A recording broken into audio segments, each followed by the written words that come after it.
The production team just surprised us with a new intro video. Little NADA recap with some chill music. I came down with that. Today we're talking about AutoNation, putting a bow on the year, Russian used cars, and a rabbi using ChatGPT. Made it to the rabbis. Man, it just got everywhere, didn't it? Yeah, we talked about this. Well, we'll save the. I could discuss. I want to start talking about that one right now, but we'll have to save that to the end because there you go.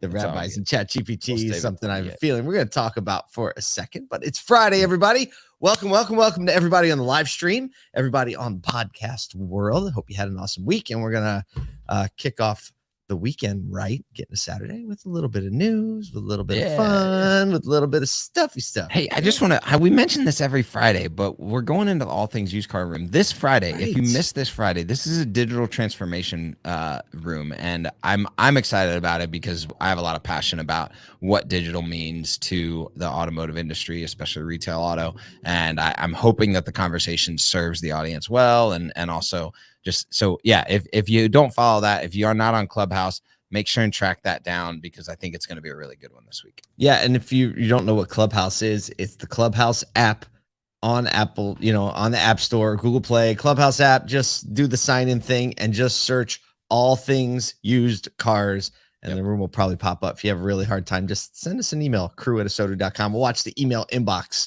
from now until 9 a.m. Eastern. If you missed the show, you'll be able to see the replay if you get there after the fact. So it's all good. It's all good. Yeah. Hey, also, we announced it yesterday. We're going to say it one more time. We'll talk about it more, but we're going to be, Kyle and I are going to be emceeing, or not emceeing, we're going to be moderating some panels at the Reuters Automotive event in Las Vegas, May 16th and 17th. We also got some OG ASOTO crew out there. Steve Greenfield's going to be emceeing. Brian Kramer's going to be out there making trouble, and a bunch of other people. So if you can get out there and hang with us, we're also doing a collaborative podcast with Reuters on the floor of the event because that's what we do. Let's go. It's come on. Fun. That'll be good morning. Good morning, Larry. I always like when Larry drops in. Oh man, little Larry, good morning comment. It's good to see you, sir. Yeah. All right. If you listen to the podcast every day and you don't ever check out the live stream, we live stream to Facebook, YouTube, Twitter, LinkedIn. So check us there every once in a while. You don't have to every day. We know it's a lot, but check us out. It's a great point. If you'll see a smile, we promise you will see a smile. We're not that good looking, but you'll see a smile.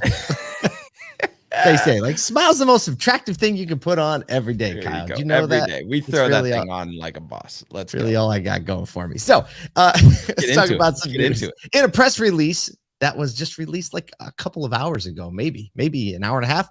AutoNation announced their Q4 earnings, indicating a 2% increase in year-over-year revenue. That's good. Increase in revenue. And Q4, a 26% decrease in net profits year over year. Now that sounds dramatic, but it's actually not that dramatic. It's what everyone wants to put as the headline. But the truth is they just capped off a record year of $27 billion in sales. That's a couple of bucks. They led the press release with this statement. I read it twice. I was like, that is bold. And then I read why they did it. But ready? America's most admired automotive retailer. I was like, that's strong. But I love it. It's like, hey, we not the most profitable, not the most just customers love us. That's a pretty good way to lead off. And especially if you can back it up, which reputation.com comes out with a report every single year. And a lot of the publics are really intent on making sure that they are a part of that report. The CEO Michael Manley said our commitment to our customers was recognized in Reputations Automotive Reputation Report, and they were ranked number one as the number one public dealer for 2022. So hey, I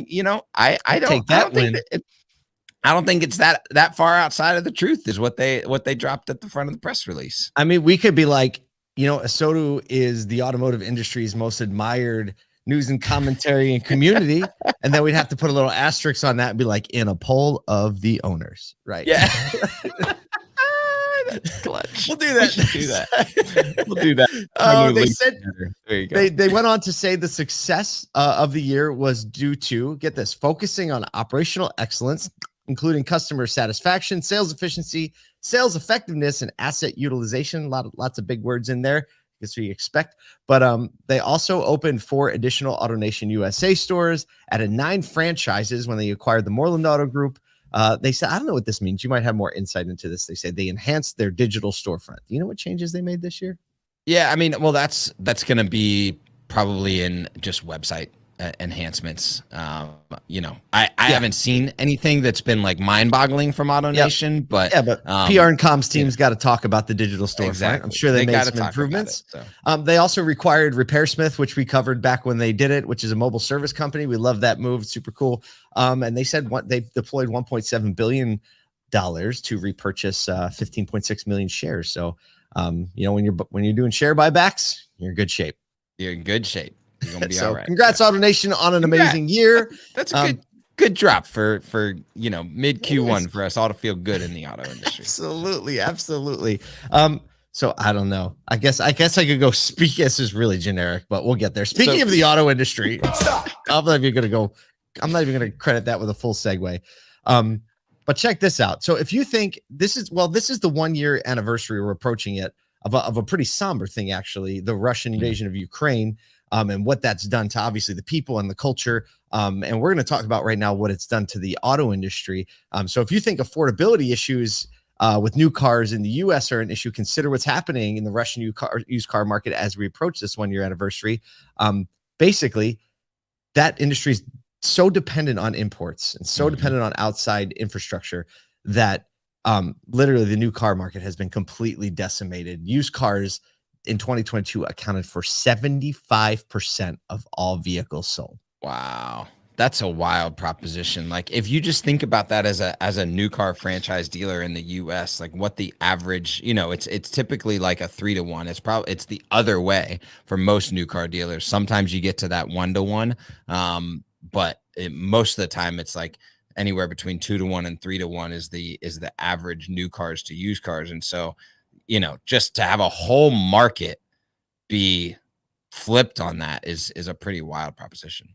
It is. Got some numbers to talk about. I had to do way too much math and conversion early in the morning today because I didn't realize this. But when we're talking about billion rubles, the Russian ruble is the currency in Russia, and like we're talking like in the billions and trillions of Russian rubles when we're converting back to. I'm like, this is too many zeros for this morning, but I did it. I did the work because you're worth it.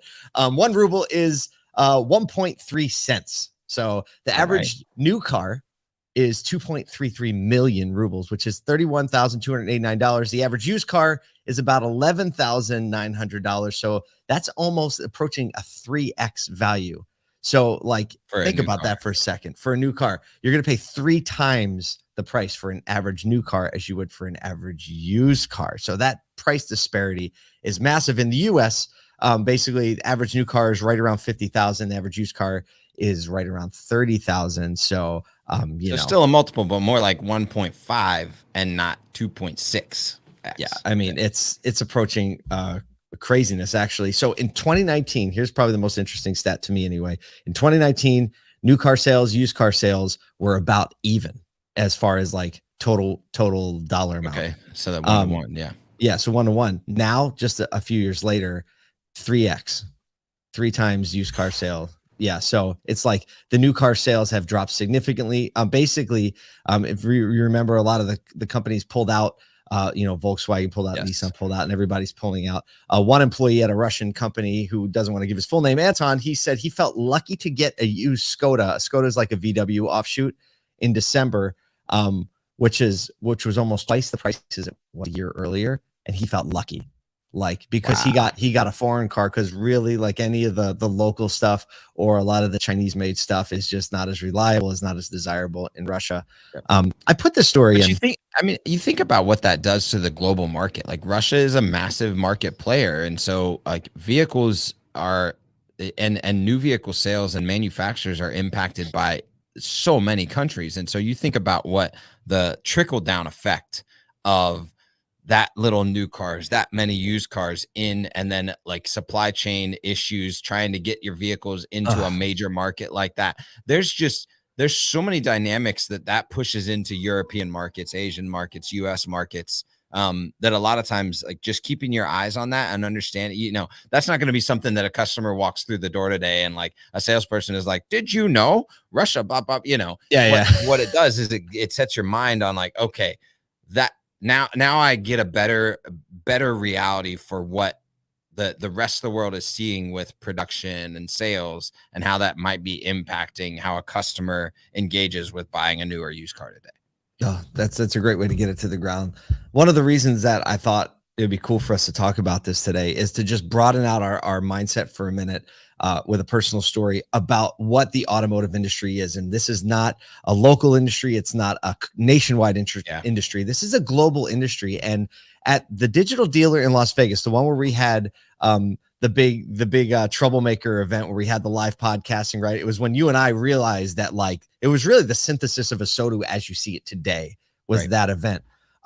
There were some Russian dealers there, and they came up to me, and the one guy was like, "Hey, you have to. This is the Russian Paul J. Daly," he says, and I should have brought up the picture, except I felt like Rocky next to Drago because the guy was like a foot and a half taller than me, but he had a black hat. He had a beard. He's wearing a black shirt. And we took a picture together. And so like when I read this, like my heart is heavy for the auto industry because we have so many good folks over in Russia that like just want to like serve people in the auto industry. They were trying to increase their customer experience. They were working on their digital platforms. They were building their brand. And just a lot of times we look at it and it's like there's a conflict going on and we just like globalize whatever Russia is. Right. Like it's politicize it, globalize it. Yeah. Right. And there's like real people on ground that are a part of our industry that are struggling to figure out how to serve customers in a place where they can't deliver new cars at a price point that makes sense anymore. Yeah. There you go. So thoughts and prayers with our fellow auto industry folks just out there trying to love people more than they love cars, however they can, with used cars or new cars. We're with you. Hopefully sometime we'll actually have the opportunity to meet you in person when you're coming back to the auto conferences and the things like that. So one final thing, we've been talking about ChatGPT a lot lately. Quite a lot. And speaking of, I don't know, bridging cultural divides in automotive. Stop. Segue. With automotive, through automotive. Hey, hasn't been our best segue day. Sometimes we win, sometimes we lose. We'll get there. Okay. It's rainy. I'm just coming back from vacation. I'm a little rough here too, man. What is that? Is it? I woke up and I looked at the temperature this morning. I was like, it's 10 degrees warmer in Syracuse than it is in Nashville this morning. Oh, it's yeah. Well, it was 78 yesterday and it's 32 today. So that's how. Wow, that's kind of upstate New York weather right there. You're doing good. See, we're more connected than you thought. So we've been talking about ChatGPT, many of its potential benefits and risks over the last month. And this story we have to talk about. A New York rabbi, Joshua Franklin, recently used the AI generator to write a 1,000-word sermon based on a portion of the Torah focusing on intimacy and vulnerability. So basically he tells the congregation that he's reading someone else's sermon. I'm going to read someone else's sermon this morning. And it was written, and the congregation assumed it was, if our rabbi is going to read this, it was obviously written by some wise, smart, thoughtful individuals. But then he revealed the real author at the end of the sermon. And get this.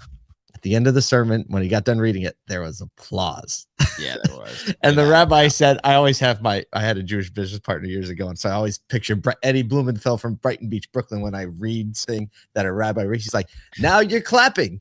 I'm deathly afraid, right? I thought truck drivers were going to be, she basically says, I thought truck drivers were going to go long before the rabbi in terms of losing positions to artificial intelligence.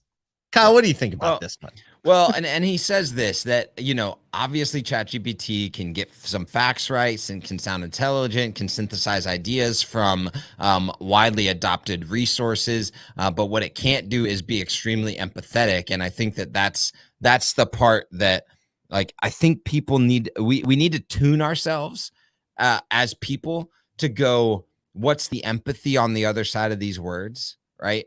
And tune ourselves to being empathetic with our words, because as all of this AI generation, as copy and marketing copy and blog posts and information come out and they are AI driven, like, we have to, as a people, be attenuated to more empathy, because that's the piece that, at least up until now, hasn't been baked into AI models. And I think it'll be hard to at any point. Like, you are there and I am here. How do we interact? I think is the real key. And so, it's I don't know how to do that as a culture. And obviously, these parishioners were impacted by this sermon by ChatGPT.